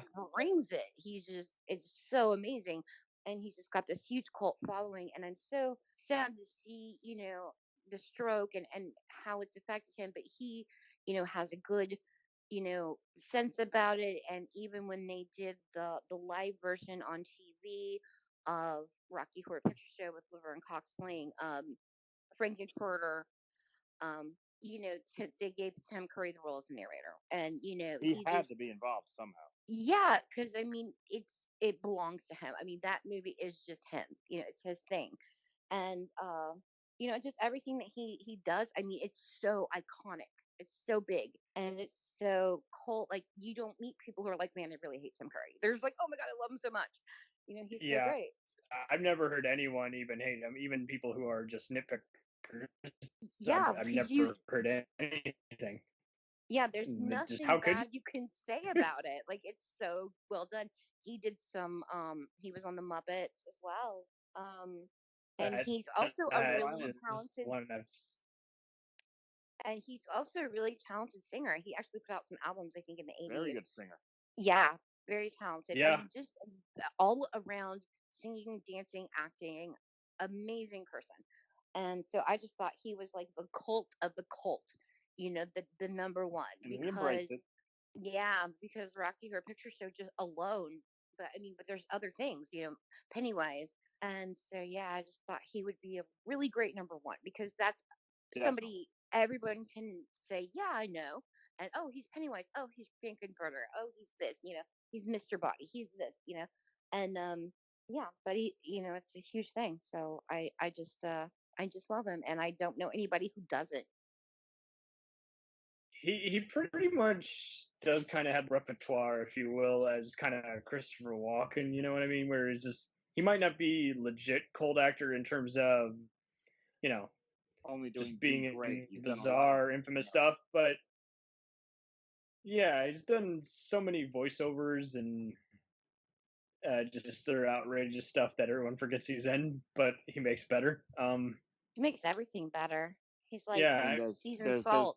there's the video on YouTube of him doing his number for the movie Fern Gully, which was such a god awful animated movie from the Oh 90s. God, I remember watching that when I was younger. And yeah, but I mean, he's the best part.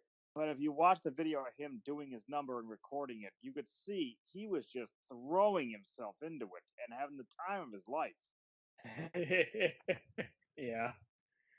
He definitely has some favorites of mine, especially in the TV world. He's in the Till of the Hun miniseries. He's on Earth 2. Everyone forgets that he has a supporting role in Hunt for Red October, as well as this William Shakespeare TV show.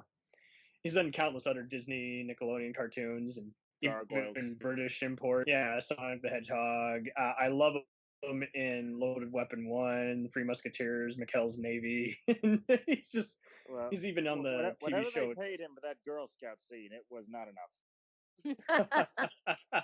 It is, Miss Girls. Yeah, everyone forgets that he's on Dinosaurs TV show. Is just and even outside of those kid-friendly stuff, I mean, come on, how can we not mention it as Pennywise? I mean, he was perfect for that. I mean, Everyone, and my honorable mention is also in there because although he's a big name, he's kind of a cult thing. Seth Green. I've talked about him yes, several times. Seth Green is just amazing. When we did our when we were talking about the full moon movies and Arcade, I mean that was a very young Seth Green in that. But one of my favorite movies is Party Monster, which was about Michael Ooh. Alec, and he was amazing as James St. James. I mean, he just owned it, and that was a movie not everybody saw, and they should see. You should definitely see Party Monster. Seth Green just makes that movie. I mean, Macaulay Culkin was great in it too, believe it or not. I didn't know he could act like that. I didn't know he could. But I vaguely remember that one. Isn't Steve Coogan also in it? Or no, I'm someone else. My bad. I don't know. Yeah, no, it's a good movie. I agree. Much like Rules of Attraction is one of those you look at, you hear about, and you're like, I'm not sure I want to see this. Then you actually watch, and it's like, this is actually pretty. And my other recommendation for like a cult film, and this is also big in the gay community, is Velvet Goldmine. It's like kind of a second life because it flopped. With my dear love Jonathan Rhys Meyers and who I call my husband Ewan McGregor. They are very young, very naked in it. But it's a very great film. You have to see it. It's so good. I just can't recommend it enough. But you don't run across many people who watch it, but the people who have are just like, oh my god, yes, that movie is everything. I'm like, I know, right? And that and Party Monster kind of are they stay with me. They're two of my favorite movies ever.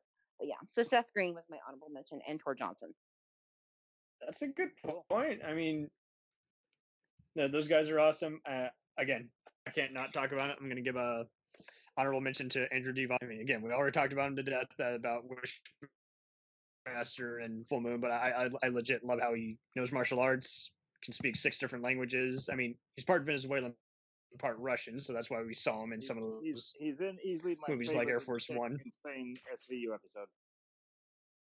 You're right. You can't not talk about him, but come on, let's talk about Toy Soldiers, man. Toy Soldiers is just so much fun. It stood the I saw test of that time.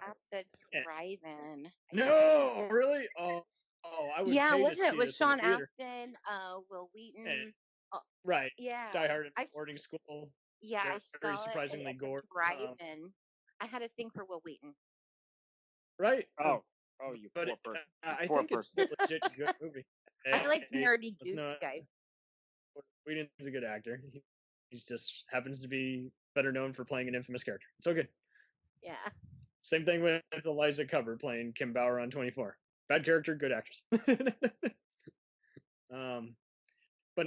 no, don't touch the wires. That's just an awesome line, and he just always, the minute I see him just in any of these movies or TV shows playing bikers or militia guys, I know he's just going to steal the show. Russian And so lobsters.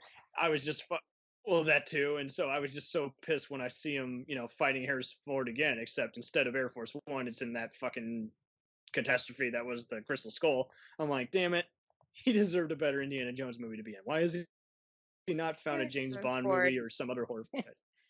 Harrison Ford, everybody in that movie deserved to be in a better movie. Even Shia LaBeouf. Yeah. I mean, if he was going to break his teeth over anything, was it memories of that movie? Damn. I mean, and that's the thing. I think it could have been a good movie, but now, let's face it, there's just no defending it. It's just, there's just so much stupid shit going on. It feels like a bad Mummy movie instead of. like South Park said at the time, you know what? It's like you watch Spielberg and Lucas just drop their drawers and just ream into it. One of my favorite episodes. Hey, you I always see the last part. Where are you going? Yeah, they go all deliverance on them. Daniel, do you have any other honorable mentions to close this out? None that I can think off the top of my head, honestly. Come on. Well, how about Christopher Walken? Let's just put him in here. I'm sorry, dude. We had to give Tim Curry the #1 spot. Yeah, You're just. I tried to hit below the belt, but Christopher Walken, the thing with him, just like with Tim Curry, is my understanding is he just likes to work. He never said no to a script because he just takes everything they give him. Right. And so, and everything he does, no matter how stupid, he throws himself into it with everything he's got. Right. And even I mean, like infamous SNL sketches where he can barely, like, you can see him in the background just laughing. But he's really, he comes right out of there and just is so serious. I'm like, I could not keep a straight face if I had to do that. I couldn't do it. Yeah. To go from the deer hunter to this. It's funny you bring that up. I just resaw that just to brush up on it. And it's like, he really did deserve the award for that. And that was before he played the, Chris Walken we all know, which is, hey, how you do it, you know. And, I always think of him from the Fatboy Slim video oh my Weapon god, of Choice, because he actually was a dancer. There were a yeah, couple parts where you can tell it's not him because he's old. But right. most of the dancing he did on his own. He was a dancer early Oh in yeah, his career. Ran Broadway. Pennies from Heaven with Steve Martin. That is all him Yeah, I for was sure. about to say he was amazing. I was going to mention it. I'm like, they probably haven't seen that movie, but yeah, glad you mentioned it. Yes, Unfortunately, Pennies too from many Heaven. people Yeah, just it's haven't seen such a enough. They great, see like your weird first free kind of rolls on your film. IMDb. Yeah, right. One of the few good musicals along with Gigi that I can legit say is awesome. But I love yeah. musicals. Well, I love good musicals. Well, The only movie I think a lot of them are good. I like Rogers and Hammerstein. I can watch those all day. well, But I have see, a that's fine. history of musical theater, though, so I kind of, Well, I may be I biased. appreciate what musical theater's going for. I just don't like some of the. Let's just say there's a lot of bad ones nowadays. Like, I actually legit do like Cats, but there's no way you're gonna make me see that damn movie. You know what I mean? No, So I saw the trailer and I was like, I am not high I'm enough. good. Well, and then I see all these other overrated names attached to it. I'm like, yeah, I don't like anything they're in, so I'm definitely gonna hate this shitstorm. Tom Hopper, why? You were great at doing the King's Speech and John Adams. Why did you do this punk of shit? Oh, we hired him because he does good movies for Universal, but he has no experience with CGI. I'm like, yeah, I can tell. Well, and Taylor Swift, who I just, if I could never ever have to see or hear her again, I would be all right. I've been inundated so much in the last 10 years with her that I'm just like, oh dear God, no. You know, Candy, you being the cartoon and toy enthusiast you are, when I saw that Cats trailer and I saw some of these god awful half human, half feline hybrids, I just thought to myself, you know what? They're probably all thinking, yeah, we're stuck in a terrible movie, but Lion-O will save us. Yeah, I kind of got like Shitara vibes a little bit, and I was like, but I in watched a a lot of really Robot awful Chicken. way. Going back to Seth Green, I watch a lot of Robot Chicken. How can I not? I love huge, massive fan of that. Yeah, I need to catch up. That was a match made in heaven. I'm in yeah, love with Seth MacFarlane, kind of. I like Seth in small doses, but he's awesome in general. Just a very smart, calculated, good writer, and he too can dance and sing. Oh but, God, his voice! I listen to his albums, even his beautiful voice, and he sings like crooner stuff, which is I'm into like Frank Sinatra and all that. I'm Seth MacFarlane is it. Had he done it a few years earlier, he could have totally done a cool track with the likes of Richard Cheese or Weird Al, and it would have been a match made in heaven. If I was younger, beautiful, single, and he was too, like maybe there would be a chance, because I would totally. I like funny guys who are goofy and but who can sing and somebody who I know it would be a fun relationship. I kind of consider him and Seth Green like the second arrivals of Jim Carrey, if you will. I hate Jim Carrey so much. I can't see that. I wish he'd just go away. Okay. Well, he's not doing many movies, so you're like, damn. No love for Truman Show? Damn. Cable Guy? Cable Guy, Cable Guy a little bit. Cable Guy, his performance made sense in it because he was playing a nutcase. But the other ones, it's just like he's just showing up, being like, "Hey, I'm Jim Carrey. I can do what the fuck I want." I'm like, that worked for Cable Guy, but it's not gonna work in these other films. It's not. It's not working. He sucks. Go away. It's just my brother just forced me through the Ace Ventura movies and Dumb and Dumber, and he has really bad taste. Really bad taste in movies. Horrible taste. I can half agree with you on that in terms of there's plenty of people I hated even before my siblings wanted to see every movie these certain stupid comedians were in. I mean, that's how. So basically, he's your Adam Sandler. Is that safe to say? I feel that way about the Wayans family.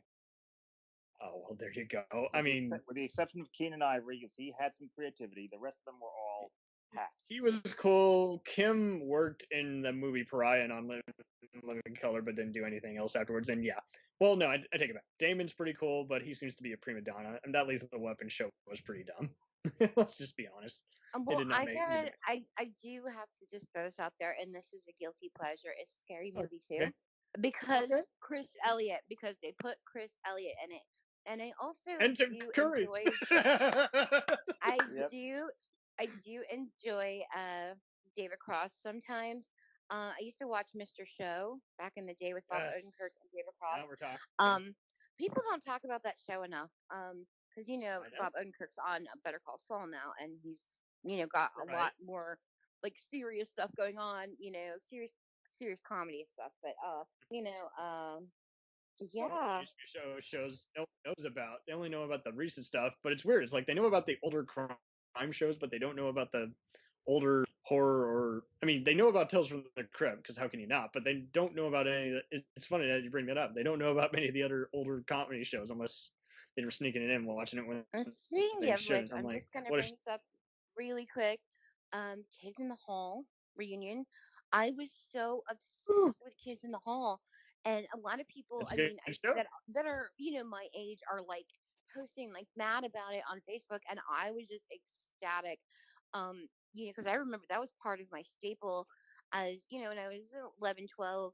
I would watch it on Comedy Central because they also had Mystery Science Theater, and just Comedy Central was just my go-to channel. That had Kids in the Hall, and they had Mystery Science Theater, and it was just all the funny, and it was just the best thing. So it's a really exciting. I'm looking forward to it so much. I can't even go into it. I'm very excited. It's going to be a special, or is it a movie? From what I read, they're reviving the series. Oh, okay, very cool. Like sketch comedy. If you're not familiar with the show, familiarize yourself. No. Absolutely hilarious. No, I like it. I haven't seen it as religiously as Monty Python or Mad TV or even MST, but it's still up there. It's. Well, you were a little young to be watching Comedy Central back when I was watching it, and because I'm older than you, so I was like 11, 12. Well, I had good parents who introduced me to older stuff. Yeah, that's awesome. That's how my kids are. They know all of these things because they've been around it. They've absorbed it. So they have. You can tell them what's a good record, what's a shitty band, what's a. Yeah. Yeah, they kind of bunch of other the things. same music, that they've been introduced to or listened to Yeah. their whole lives. Well, and, before we had they're fucking Mystery Science Theater fans, or Trex fans. And, yeah.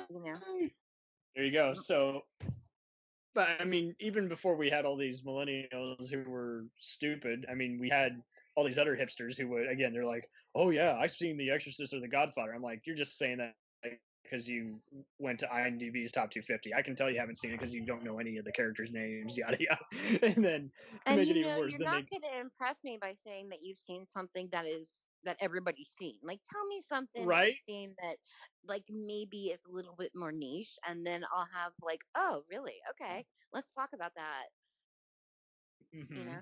And then they kind of like clam up. Like No, that's exactly it. I mean, I get so annoyed when it's like, oh, I know everything about Led Zeppelin or Van Halen. It's like okay, well, that's everybody's heard my favorite quote, my Christian Bale impression, which isn't very good, but I'm like, oh, good for you. Oh, good.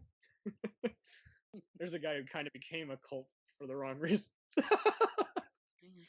I'm Batman. I'm Johnny's actor, but I mean, even before that, he was kind of a cold actor because of Patrick Bateman. Yes, the best scene, and how lovely that he gets to kill the Joker in that scene. I'm looking at you, motherfucking Jared Leto. I think Jared Leto's okay, but I've heard some fucked up shit about him. So I used to have a crush on him when I was younger, but that went away.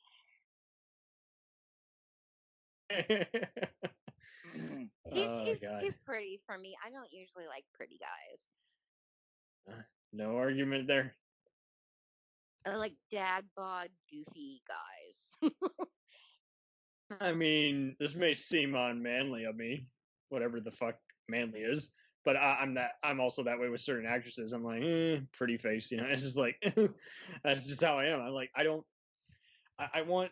I'm fine with good-looking people. There's nothing wrong with that. But if I'm just distracted by your looks to where I'm realizing you're very shallow and your dialogue delivery, then that's where I'm just like, Well, you're not that's even why good I as a never cult got my nose fixed. I got a big nose. I'm just like, you know what? You gotta Everybody, judge me by the content of my character, and I feel like I have a lot of that. yeah, I got a big nose. absolutely, Sorry. pretty much. And I mean, it says a lot about people. I mean, on this shitty podcast I used to be a part of, I mean, everyone was pretty much endlessly obsessed with certain people, and all that's literally all they could say.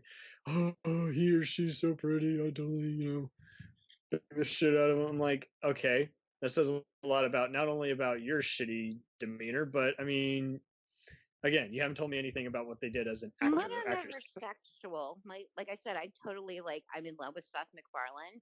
And I'm just like, I just want to hold hands with him and laugh. And, mine Right, never goes that's there. Mine's just it like too. skipping through a These field of people, daisies under a rainbow. absolutely. And if you're gonna be a cult actor, it's like there better be more to it than just you look fine as hell and you're in these movies. That doesn't always lie after a while because, you get older. Right. But your personality and what you bring to the table, that never gets old. That never gets old. That's essentially it. And I mean, don't get me wrong. Some of these celebs, when they let themselves go, some of them I feel sorry for because I realize they're taking steroid injections or something, or just having a bad year. And others is like, yeah, well, you kind of had it coming. You had all this time and money in the world, and you abused your body And to where plastic they couldn't market. surgery, you just look so gross. I mean, they look like nasty. I'm like, so sick of it. Age, we all age. Just do it, but whatever. Yeah. Or those women that have babies and are instantly back in a size 3. I'm like, man, I had 2 giant ass children, and it was a struggle to get back down. Why even put yourself through it? It might be cool to your friend, but is it cool to you? I mean, we were talking about hair bleach earlier. The world is shallow, and that's how they pay the bills is by what they look like, and that's something I would never ever want to do. That's why, I would love for my books to, be read and people to enjoy it. But as a writer, they don't really care about your face too much unless you're Stephen King.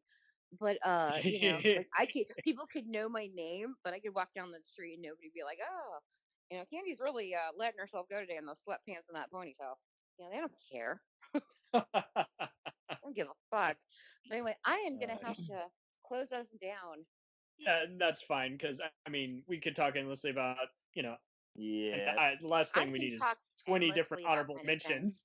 I was already thinking of 5 others, and I was like, let's see, they're beloved cult actors, but if they're only known for like 1 or 2 programs, are they really the best of the best? So that's why I feel like this has been a really good episode because we went for people who don't get talked about much, or they're cults, but they didn't really form a cult of legion of fans, you know what I mean? So for those of us expecting Bruce Campbell, we do love Bruce Campbell. It's just Tim Curry had to win out. Someone had to be number 1, and we just had to put him there. Now, yes, I get that some people don't think he's cult, but I'm sorry. He is. He has to be because seeing endless amounts of people bring him up in forums, to be a man of many faces and voices. Living legend. Right. And just to be very unpredictable. How do you go from being on shows like Wise Guy to Criminal Minds, then to all these other cartoon shows for Disney? Again, and again, Rocky Horror and all these other musicals, to be that multi-talented, yes, you're a cult actor because you raised a legion of fans all by your lonesome. People wanted to work with you. That's the makings of a cult actor, in our opinion. And yes, there's plenty of others who fit the bill, but they're just we're considering them more just good actors who happen to be in cult movies. You know, and that's just the logic we're going on. Sorry if anyone disagrees. You can kiss my ass. Our fucking podcast. So, yeah, no, thank you all once again for making it. Let's hear it for your promotions, Candy. Let's pimp out your podcast real fast. Yeah, I have my horror podcast, The House of Screams, with familiar voices on it. Ooh, I wonder who. We will be going into gore films next, so that's going to be a lot of fun. And I will have tomorrow, all right? the links posted Thursday. Oh yeah, that's right. Shit, fuck. Okay, yeah, we're doing it this Thursday. I'm gonna be prepared. It's gonna be great. I have a good list. Yeah, so I'm excited to hear about that. So yeah, that's what I got. So Daniel, Nightmare nerd. As always, my feed is up. I unfortunately had to get a little heavy the last couple of days because of some topics that are out there right now. I would prefer not bring it up here. But, yeah, let's not. We are an escape from reality, and let's be honest. The last thing we need to do is make everyone just overstressed about the stress that they're trying to forget. But I got a couple reviews coming up for St. Patrick's Day that are going to be fun. Well, one's a review and one is going to be like a recipe, so those ought to be fun. So stay tuned for those. Good.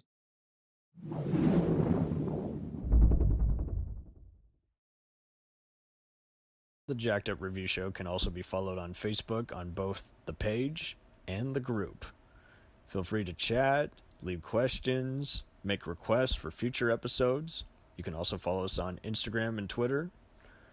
Thank you so much for your various support, and we'll continue to entertain the hell out of you.